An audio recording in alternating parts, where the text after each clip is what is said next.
Tuhan, biarlah pujian ini menjadi doa kami.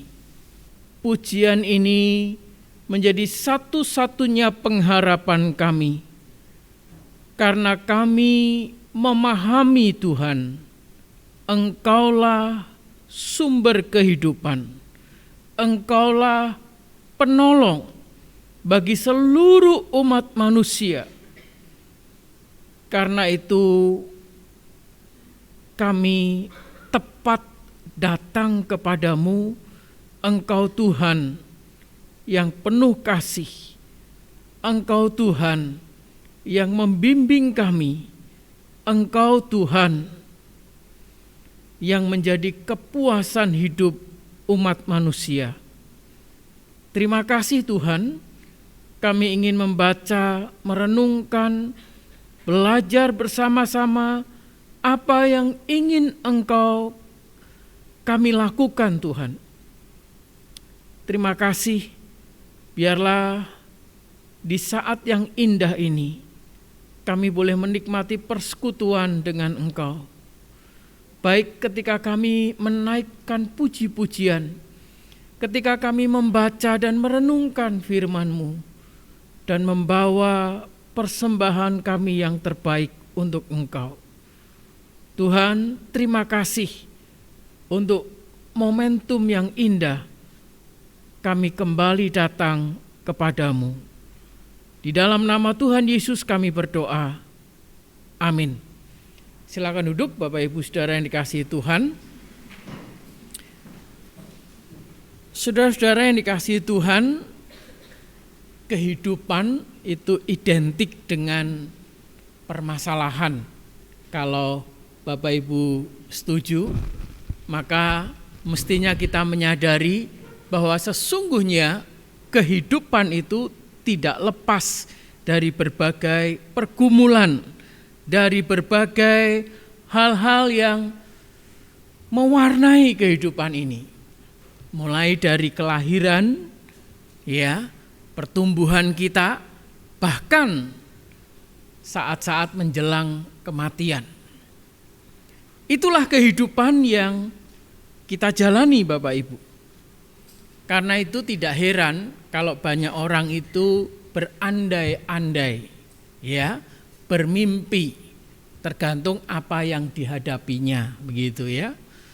Kalau dia kemudian terhimpit masalah ekonomi, kira-kira keinginannya atau mimpinya apa?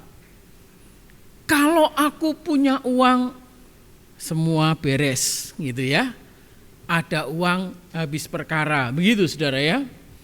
Itulah bagian yang tanpa kita sadari yang di lingkungan kita seolah-olah mengajarkan demikian. Bahkan sampai hari ini banyak orang mengatakan uang menyelesaikan semua masalah. Coba kita renungkan saudara, benar enggak ya? Gampang kalau ada uang itu gampang. Atau sesungguhnya ketika kita punya banyak uang pun itu juga menimbulkan masalah baru. Karena itu kembali saya ingin mengajak saudara, orang yang berangan-angan, orang yang menginginkan, merindukan sesuatu karena apa yang dihadapinya. Kadang-kadang kita mengalami banyak hal, lalu kita tidak tahu solusinya, lalu kita berandai-andai, seandainya saya tahu. Ada orang yang satu kali ngobrol begitu ya, iya saya sayang sekali, gara-gara minum ini akhirnya waktu itu saya pikir ini baik. Ternyata ketika saya minum ini terus-menerus, justru menjadi bencana yang baru.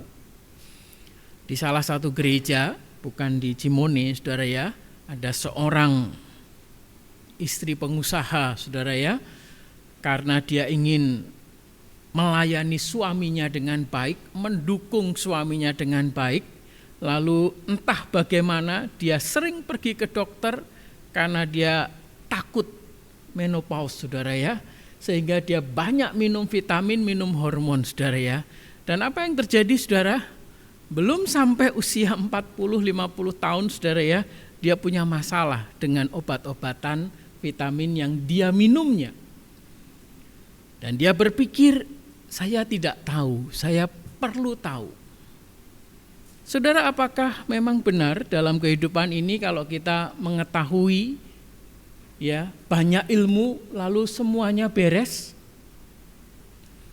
Kalau gitu sumbernya Google, saudara ya. Dia banyak tahu, saudara ya. Saya ingin mengajak saudara kembali memikirkan apa yang seharusnya kita cari dalam kehidupan ini. Saya mengambil satu tema, memiliki karakter ilahi, ya, merasakan sukacita surgawi. Saudara, bagian ayat ini 1 Korintus 2, kemudian Matius pasal 5 ayat 13-14 tentang garam dan terang, kemudian Mazmur 112 tentang sukacita orang benar, dan kemudian Yesaya 58 bagaimana Tuhan menegur umat Israel yang kelihatannya mencintai ibadah, mencari perintah Tuhan, berusaha mencari kehendak Tuhan. Tetapi Tuhan begitu marah dengan umat Israel. Engkau berpuasa, tetapi engkau masih menindas. Engkau mencari aku, tetapi engkau merendahkan atau berbuat tidak adil. Saudara, bagian-bagian ini saya baca dan saya renungkan. Dan kemudian 1 Korintus 2 ini yang menjadi bagian yang saya pilih, saudara ya. Bagaimana kita memiliki karakter ilahi.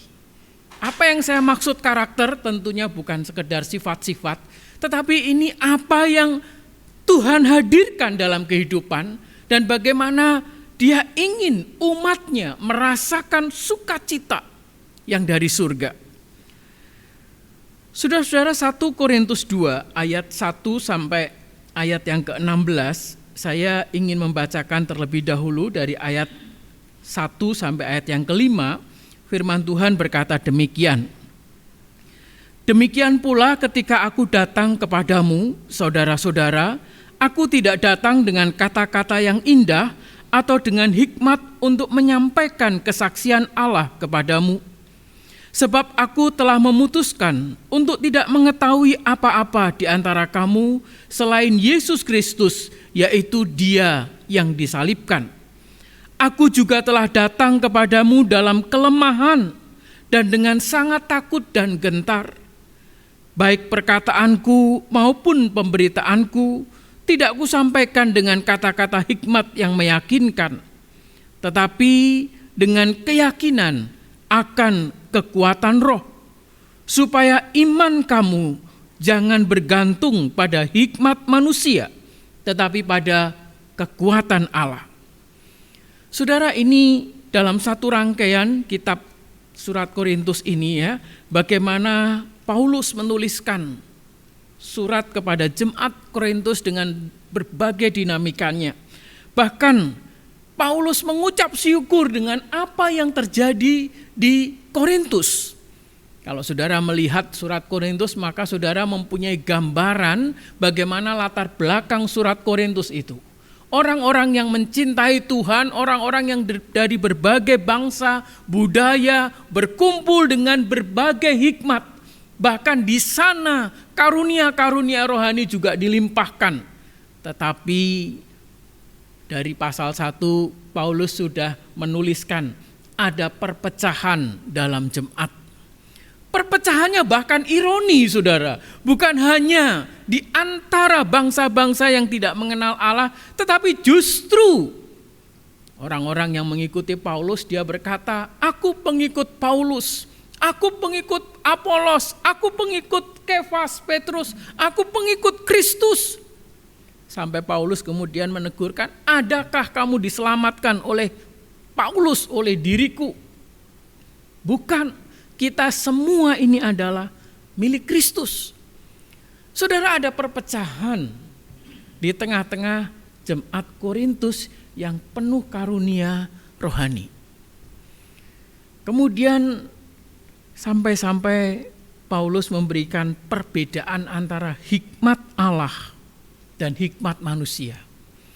Ada pengetahuan, ada kepandaian, ada kebijaksanaan manusia. Tetapi juga ada kebijaksanaan Allah yang tidak mudah dipahami. Bukan karena sulitnya pemahaman, tetapi orang-orang yang memiliki hikmat Allah, orang-orang yang memiliki karunia rohani, sesungguhnya adalah orang-orang yang dipenuhi hidupnya oleh Roh Kudus. Sampai di pasal 1 bagian akhir Paulus mengatakan, kalau ada orang yang memegahkan diri, orang membanggakan diri, maka Paulus berkata, barang siapa yang bermegah, hendaklah ia bermegah di dalam Tuhan. Bukan bermegah atas dirinya. Dan itu berarti, saudara, berani enggak kita bermegah di dalam Tuhan? Kalau kita melihat atau bercermin di dalam satu komunitas yang di situ Tuhan hadir, berani enggak kita bermegah? Atau kita akan merasa kecil, atau kita akan merasa tunduk, dan kita merendahkan diri di hadapan Tuhan. Banyak orang merasa dirinya pintar dan kemudian merasa berhikmat.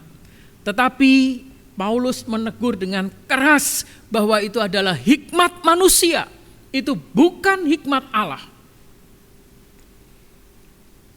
Sehingga dalam pemberitaan mulai Paulus menyadari, aku datang kepadamu bukan dengan kepandaian.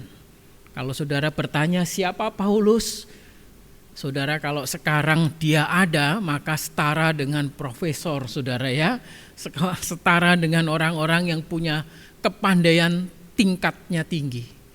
Tetapi orang yang demikian, Paulus berkata, ketika aku datang kepadamu saudara-saudara, aku tidak datang dengan kata-kata yang indah atau dengan hikmat untuk menyampaikan kesaksian Allah.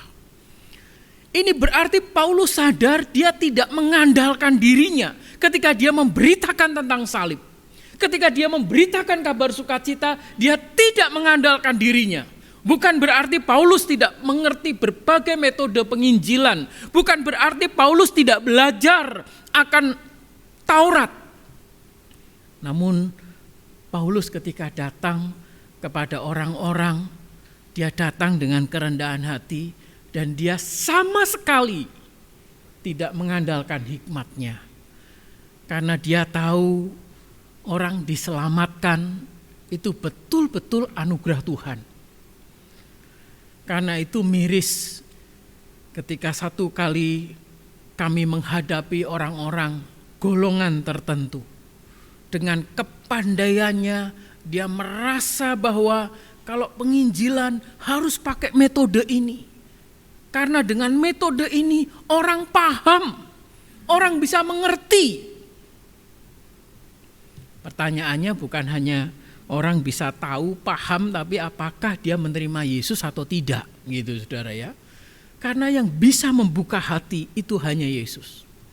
Itu sebabnya Paulus berkata, aku datang bukan dengan kata-kata, dengan kehebatanku, tetapi aku datang kepadamu dalam kelemahan dan dengan sangat takut dan gentar. Paulus, saya bayangkan ya saudara ya, di antara jemaat ada yang sederhana, tetapi juga ada yang pandai. Ya, bukan karena dia kurang pintar, tapi Paulus datang, kalau kita kemudian membaca, dia datang dengan kegentaran, saudara ya. Ini ada banyak masalah di Korintus. Dia bukan karena dia tuh seorang yang hebat, tapi dia datang dengan, oke, kita datang, ayo kita selesaikan masalah. Dia tahu sumber penyelesaian masalah bukan sekedar apa yang dia tahu, tetapi benar-benar hikmat Allah. Karena itu Paulus berkata, aku juga telah datang kepadamu dalam kelemahan dan dengan sangat takut dan gentar. Baik perkataanku dan pemberitaanku tidak kusampaikan dengan kata-kata hikmat atau dengan kata-kata yang muluk-muluk, dengan kata-kata yang terlihat luar biasa. Tidak. Tetapi hikmat yang kusampaikan karena aku yakin, aku percaya. Apa saudara?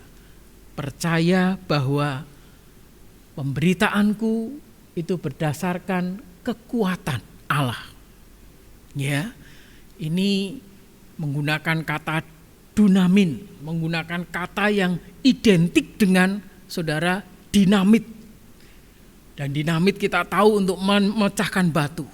Tetapi ini bukan sekedar kekuatan dari dinamit bahan peledak, tapi kekuatan dari Allah yang bisa menghancurkan kekerasan hati manusia. Saudara, kadang kita kerap kali terpancing ketika perbedaan pendapat atau kita mengadu kepandaian, lalu kita mencoba mencari pemahaman, lalu kita coba meyakinkan seseorang, tetapi kita lupa bahwa cara meyakinkan seseorang, cara membuka hati seseorang itu bukan sekedar menggunakan pengetahuan, tetapi dengan keyakinan bahwa Allah memiliki kekuatan. Itu sebabnya Paulus kemudian memberikan penegasan supaya iman kamu jangan bergantung pada hikmat manusia. Iman jemaat di Korintus jangan bergantung pada hikmatnya, kepandaiannya manusia, tetapi betul-betul kekuatan Allah. Saudara, dalam kemajelisan kadang-kadang kami mengalami pergumulan. Kadang-kadang kami tidak tahu apa yang harus kami ambil. Namun satu hal yang kami senang, karena gereja bukan dipimpin oleh majelis. Gereja itu dipimpin oleh Tuhan. Sehingga dalam pergumulan dan kesulitan paling gampang saudara ya, mari kita berdoa. Ya, bukan berarti tidak berusaha saudara ya. Mari kita berdoa, merendahkan diri di hadapan Tuhan. Saudara, inilah salah satu yang harus dimiliki orang-orang yang memiliki karakter ilahi. Saudara, karakter ilahi itu bukan sekedar sifat-sifat Allah, saudara ya. Sifat Allah itu apa, saudara? Penuh kasih gitu ya. Allah itu adil begitu kan. Allah itu kudus, Allah benar, Dia maha kuasa, maha pengampun. Saudara, yang saya tuliskan dengan karakter ilahi, ini bukan sekedar sifat-sifat Allah. Ini melampaui dari pemahaman tentang kita tahu Allah memiliki sifat-sifat yang luar biasa. Namun sifat-sifat Allah ini dengan segala pengetahuan Allah tentunya, yang tentunya melampaui manusia. Dan itu bukan sekedar hanya pengetahuan, tetapi suatu kemauan. Jadi ini lengkap saudara ya, bukan sekedar pengetahuan, tapi kemauan, lalu ini diterapkan dalam menghadapi berbagai masalah, kesulitan, sehingga menghasilkan hikmat Tuhan atau kebijaksanaan ilahi. Saudara, bedanya ya sekedar pengetahuan itu dengan hikmat dari Tuhan itu jauh saudara ya. Sebagai contoh, saya coba memikirkan begini saudara ya. Saudara pernah dengar enggak ada rumah atau gedung yang pintar? Gedung itu akan tahu siapa pemiliknya. gedung itu juga bisa menjaga harta kekayaan pemiliknya. Bahkan dia bisa menjaga keamanan apa yang ada di dalam gedung itu. Karena dia diperlengkapi dengan kemampuan, kecerdasan intelektual, lalu gedung itu diperlengkapi juga senjata. Jadi dia bisa membaca, oh ini yang datang pemiliknya. Dia mungkin bisa membuka pintu, bahkan mungkin menyalakan lampu, menyanyikan satu instrumen yang disukai pemiliknya, gitu saudara ya. Gedung ini juga dia bisa ketika orang yang gerak-geriknya mencurigakan, maka pintu bisa langsung segera menjebaknya, menutup, bahkan bisa membunuh orang itu. Tapi ini semua hanya program, ini semua hanya kecerdasan artifisial yang dia tidak bisa memikirkan, saudara ya. Dia tidak bisa kemudian kalau tiba-tiba misalnya pemiliknya lalu berpakaian seperti pencuri, lalu dia geraknya dirubah, suaranya dirubah, maka gedung itu tetap akan menganggap bahwa kamu bukan pemilik, kamu pencuri. Karena dia hanya, oh ciri-ciri pencuri begini, ciri-ciri pemilik begini. Saudara, ini hanya sekedar semacam ini gedung tahu, gedung pinter, tapi dia tidak memiliki hikmat. Dia tidak bisa memahami bahwa ini pemilik atau pencuri. Dia hanya sesuai program. Karena itu saya ulang-ulang katakan bahwa kalau kita hanya sekedar pengen tahu, gampang saudara. Apalagi sekarang hampir semua, katakan ya, kita bisa googling apa saja. Mulai dari memasakkah, memperbaiki motorkah, apa saja membangun ada semua saudara. Tetapi pertanyaannya cuma sederhana, bisa nggak Google kemudian membantu saya menyelesaikan masalah saya dengan teman saya? Dia hanya memberikan tulisan-tulisan. Karena itu saya kemudian mencatat begini, hikmat Tuhan itu tidak cukup hanya dituangkan dalam tulisan. Hikmat Tuhan itu ada dalam tulisan, betul. Ya, nanti kita akan melihat di dalam Alkitab itu tulisan-tulisan. Tetapi hikmat Tuhan itu tidak cukup dituangkan dalam tulisan. Apalagi hanya ditampilkan di Instagram atau di TikTok, saudara ya. Enggak bisa. Ya. Kata-katanya bisa, tetapi hikmat Tuhan itu hidup.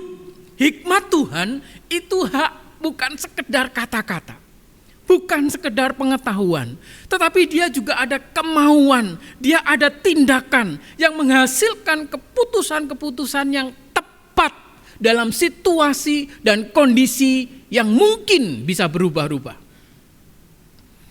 Itu sebabnya saya mendefinisikan karakter ilahi lebih dari sekedar sifat-sifat ilahi. Karakter ilahi ini saya temukan ketika merenungkan Mazmur 112.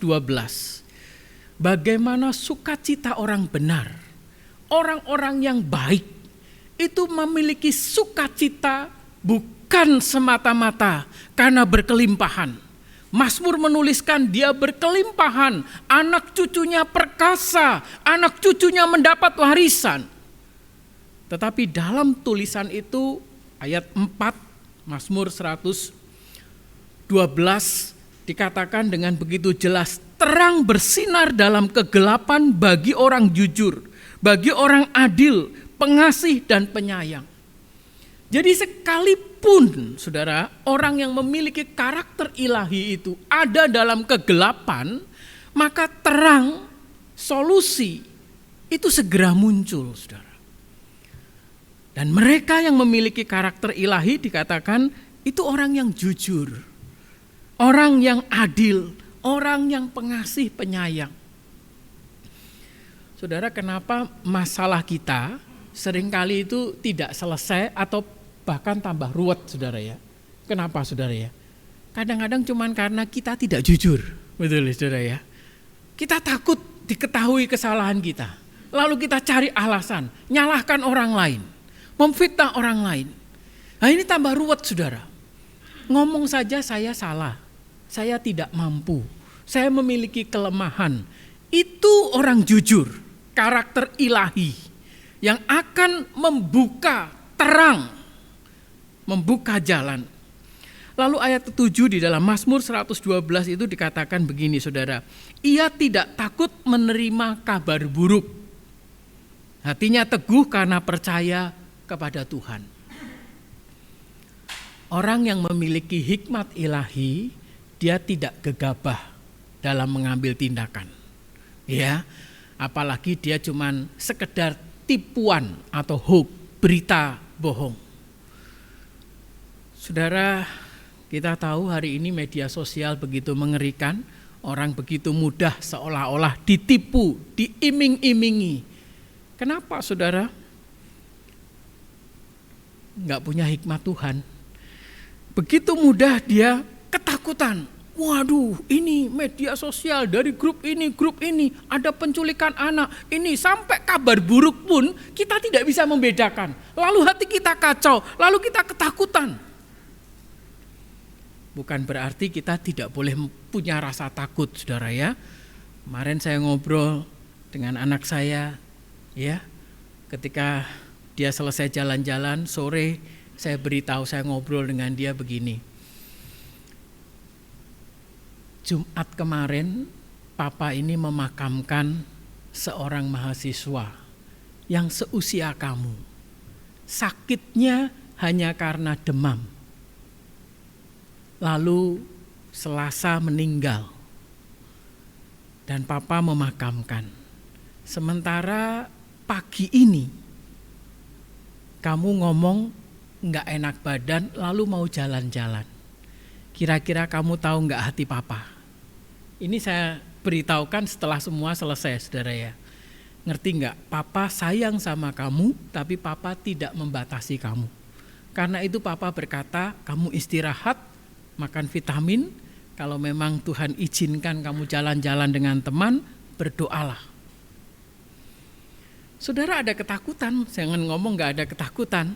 Saya habis memakamkan orang yang tiba-tiba seusia dia meninggal, saudara. Saudara, kita wajar punya kekhawatiran. Ketika mendengar anak saya kuliah, bolak-balik ke gereja yang cukup jauh, naik Grab, naik Gojek, saudara ya, kadang ada kekhawatiran. Tapi saya enggak bawa itu kemudian hati-hati ya Angel gini, saya cukup, Tuhan, Engkau tahu apa yang saya rasakan. Engkau juga Tuhan yang menjaga anak saya. Saya tidak perlu khawatir dengan berita penyekapan, penculikan, perampokan. Saya tahu itu semua ada. Saudara, kebahagiaan surgawi ketika engkau menghadirkan karakter ilahi dalam hidupmu. Itu sebabnya mari kita belajar tentang hikmat Allah yang menghasilkan kebijaksanaan yang tepat. Saudara, dalam Efesus 1 ayat yang ke-17, ya, Efesus 1 ayat yang ke-17, firman Tuhan berkata demikian, saudara. Dan saya ulangi, saudara ya. Kalimat ini dikatakan gini, mintalah hikmat kepada Allah kalau engkau kekurangan hikmat, gitu ya. Coba saya tadi saya sudah persiapkan, tetapi mungkin kalimatnya sedikit meleset, saudara ya, yang saya catat, saudara ya. Dan minta kepada Allah Tuhan kita Yesus Kristus, yaitu Bapa yang mulia, supaya Ia memberikan kepadamu roh hikmat dan wahyu untuk mengenal Dia dengan benar. Saudara, kerap kali banyak orang tidak tahu siapa Tuhannya, tidak mengenal Yesus. Sehingga dalam kehidupannya diombang-ambingkan berbagai-bagai hal atau masalah karena dia tidak mengenal Tuhannya. Atau kalau kita mengacu kepada ayat ini, dia tidak memiliki roh hikmat. Kalau dia tidak memiliki roh hikmat atau dia tidak menghadirkan karakter ilahi, ya sulit dia merasakan sukacita surgawi, saudara. Karena itu Paulus berkata kepada jemaat di Efesus, kalau memang kita tidak punya hikmat, penuh ketakutan, berdoa minta hikmat. Tuhan, apa yang harus saya pahami? Apa yang saya harus pelajari? Apa yang harus saya lakukan? Kemarin saya kasih contoh sederhana, saudara ya. Kadang kalau kita bermasalah, kesel sama orang, entah pasangan, entah orang lain, kita kesel, hati kita enggak bahagia, betul ya? Tapi firman Tuhan berkata apa? Ampuni, doakan. Kita enggak mau, kita tidak bisa bahagia. Padahal kalau kita mendoakan, mengampuni, kemarahan kita hilang. Ini ya saya katakan mudah ya, mudah, tapi ini bagi orang yang tidak mengerti sangat sulit. Seperti kalau saudara ngajarin saya main musik gitu ya, diajari bolak-balik ya nggak bisa-bisa saudara ya. Sepertinya gampang ya, kunci C itu begini, kunci D itu begini, tapi ya tetap aja sampai hari ini saya nggak bisa nyanyi. Oke lah, kalau cuma sekedar main musik saudara boleh nggak bisa main. Tetapi untuk hikmat Tuhan, mengenal Yesus, engkau harus dalami. Karena itu akan menolong hidupmu, menyelesaikan berbagai-bagai hal yang akan engkau hadapi. Kolose pasal 3 ayat yang ke-16, firman Tuhan berkata demikian saudara ya. Hendaklah perkataan Kristus diam dengan segala kekayaannya di antara kamu, sehingga kamu dengan segala hikmat mengajar dan menegur seorang akan yang lain, dan sambil menyanyikan mazmur dan puji-pujian dan nyanyian rohani, dan kamu mengucap syukur kepada Allah di dalam hatimu. Saudara-saudara, karakter ilahi itu akan membawa umat Allah ketika dia berucap, yang keluar hikmat Tuhan, perkataan mazmur, perkataan pujian, bukan keluhan saja, ya, bukan tidak boleh mengeluh, saudara ya, mengeluh sewajarnya, tetapi lebih banyak ucapan syukurnya. Saudara-saudara, kalau kemudian saudara ingin bertanya, lalu bagaimana kita mendapatkan hikmat Tuhan? Nah, saudara, secara cepat saya ingin mengajak saudara membuka Amsal. Kalau saudara membawa kitab buku itu enak saudara ya. Saya kalau membawa, karena memang terbiasa dengan buku, sehingga kalau membaca dengan handphone itu kadang agak kesulitan juga saudara ya. Saudara, kalau saudara melihat Amsal, diberitahukan bagaimana mendapatkan hikmat Tuhan ya. Kita tahu dalam bagian kitab hikmat ini, takut akan Tuhan menjadi permulaan dasar akan hikmat. Lalu kalau kita lihat secara cepat ya, pasal 1 bagian terakhir dikatakan nasihat hikmat. Pasal 2 faedah atau manfaat dari menuntut hikmat. Pasal 3 tentang berkat dan hikmat. Terus saudara akan belajar tentang hikmat.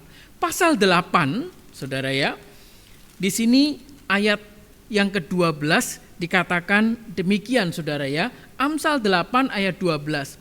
Aku hikmat tinggal bersama-sama dengan kecerdasan, dan aku mendapat pengetahuan dan kebijaksanaan. Saudara, orang yang berhikmat memiliki hikmat Allah, dia otomatis memiliki kecerdasan saudara ya. Di dalamnya juga, kalau saudara tanya kekayaan ada, di dalamnya ada kekayaan. Makanya kalau kita hanya memikirkan satu fokus dalam hidup ini, bangun tidur, kerja, cari uang, mikirin uang, ya saudara dapat uang, tapi saudara tidak menyelesaikan masalah dalam hidup. Tapi kalau saudara memikirkan Tuhan, hikmat Tuhan, mencari Tuhan, mengenal Tuhan, lalu melakukan perkataan-perkataan Tuhan dan mengatakan perkataan-perkataan Tuhan, Saya yakin saudara memiliki kecerdasan, saudara memiliki kebijaksanaan. Takut akan Tuhan ialah membenci kejahatan, bukan benci orang jahat. Ini sedikit beda, saudara ya. Kita membenci kejahatan. Artinya, ya orang yang melakukan perbuatan jahat boleh kita benci. Tapi diri kita yang berbuat jahat juga seharusnya kita benci. Ngerti maksudnya ya? Jadi ketika kita memiliki rasa takut akan Tuhan, kita harus membenci kejahatan. Aku benci kepada kesombongan, kecongkakan, tingkah laku yang jahat, dan mulut penuh tipu muslihat. Padaku ada nasihat dan pertimbangan. Akulah pengertian, padakulah kekuatan. Karena aku, para raja memerintah, dan para pembesar menetapkan keadilan. Saudara bayangkan orang yang pegang kuasa, ya katakan hakim lah, raja lah, itu mendapatkan kedudukannya karena hikmat. Jadi bukan mencari jabatan, carilah hikmat. Saudara ya, aku mengasihi orang yang mengasihi aku, dan orang yang tekun mencari aku akan mendapat daku. Kekayaan dan kehormatan ada padaku, juga harta yang tetap dan keadilan. Buahku lebih daripada emas tua, hasilku lebih daripada perak pilihan. Aku berjalan pada jalan kebenaran, di tengah-tengah jalan keadilan. Saudara bisa melihat apa itu hikmat? Kata-kata ini sekali lagi tidak bisa mewakili hikmat Tuhan. Lebih dari yang kita baca ini. Kalau kita lihat dari pasal pertama, maka di sana tentang di mana hikmat. Mungkin saudara cari-cari hikmat. Waduh, ini harus di sekolah yang hebat. Enggak, saudara ya, hikmat itu ada di pinggir jalan, di atas gapura, di perempatan jalan, di segala tempat itu hikmat ada. Saudara bisa baca di dalam Amsal ini, saudara. Saudara, hikmat Tuhan sejak kapan? Itu sejak permulaan zaman sampai akhir zaman. Artinya hikmat ini identik dengan siapa, saudara? Alfa dan Omega. Dan di beberapa surat Paulus kita bisa mengerti hikmat Allah, dialah Yesus Kristus. Kalau saudara dan saya mengenal Yesus Kristus, saudara mendapatkan hikmat Allah, memiliki karakter ilahi, dan saudara bisa merasakan dalam kehidupan yang berat, yang susah ini, sukacita surgawi. Saudara-saudara yang dikasihi Tuhan, apakah kita masih terus bertanya-tanya dan mencari-cari apa yang harus aku lakukan? Carilah Dia, Yesus. Kenalah Dia, Yesus. Ikutilah perkataannya, Yesus Tuhan kita. Dan lakukan apa yang menjadi keinginannya. Dialah karakter ilahi yang nyata di muka bumi ini. Mari kita tundukkan kepala. Ya Tuhan, kami sungguh ingin memiliki karakter ilahi. Kami ingin mendapatkan hikmat yang dari Tuhan. Dan biarlah dalam kesempatan kami menjalani kehidupan ini, kami membaca, kami mempelajari peristiwa demi peristiwa di sekitar kami. Hati kami dibuka oleh Roh Kudus, sehingga kami mendapatkan hikmat dari Tuhan. Tuhan, terima kasih, karena kami percaya ini semua adalah anugerah-Mu. Tuhan, terima kasih, karena kami boleh datang, beribadah, membaca, merenungkan akan firman-Mu. Tuhan, bukalah hati kami dan ubahlah diri kami, sehingga kami memiliki keinginan, kemauan seperti yang Engkau ingini. Terima kasih Tuhan. Di dalam nama Tuhan Yesus kami berdoa. Amin.